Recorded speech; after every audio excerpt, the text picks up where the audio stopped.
Friends, ఇప్పుడు నేను చెప్పేది ఏంటంటే మైండ్ బ్లాక్ అవుతుంది.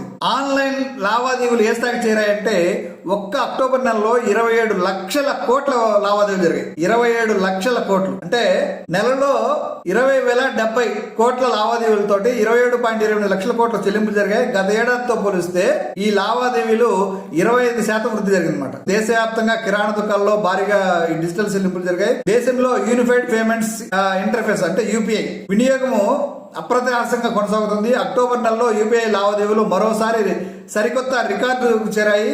ఈ నెలలో మొత్తం $20.70 బిలియన్ అంటే 2,070 కోట్ల లావాదేవీలు జరిగాయని national payments corporation of India శనివారం విడుదల చేసిన గణాంకాలు స్పష్టం చేశారన్నమాట. ముఖ్యంగా వ్యక్తి నుంచి వ్యాపారికి P2M జరిగే లావాదేవీలు 37% పెరిగాయి. దేశవ్యాప్తంగా కిరాణా దుకాణాలు, చిన్న వ్యాపారాలు డిజిటల్ చెల్లింపులకు ఎక్కువగా సేకరించడమే ఇందుకు ప్రధాన కారణంగా కనిపిస్తా ఉంది.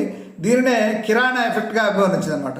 అంటే అదే విధంగా క్యూఆర్ కోడ్ ఆధారిత చెల్లింపులు నెట్వర్క్ ద్వారా 2025 జూన్ నాటికి 678 మిలియన్లు చేరి జనవరి 2024తో పోలిస్తే 111% వృద్ధిని నమోదు చేసింది అనమాట. అంటే ఈ రోజు ఫిజికల్ మనీకి చమరగతం పాడినట్టే. ఎవరైనా సరే ఆన్లైన్ పేమెంట్ చేయాల్సిందే. యూపీఐకి అంత ప్రాధాన్యత పెరిగింది. ఇక ఈ 2026 రేపు ఏ స్థాయికి వస్తుందో ఒకసారి మనం ఊహించుకోవచ్చు అనమాట. Thank you very much. Have a nice day.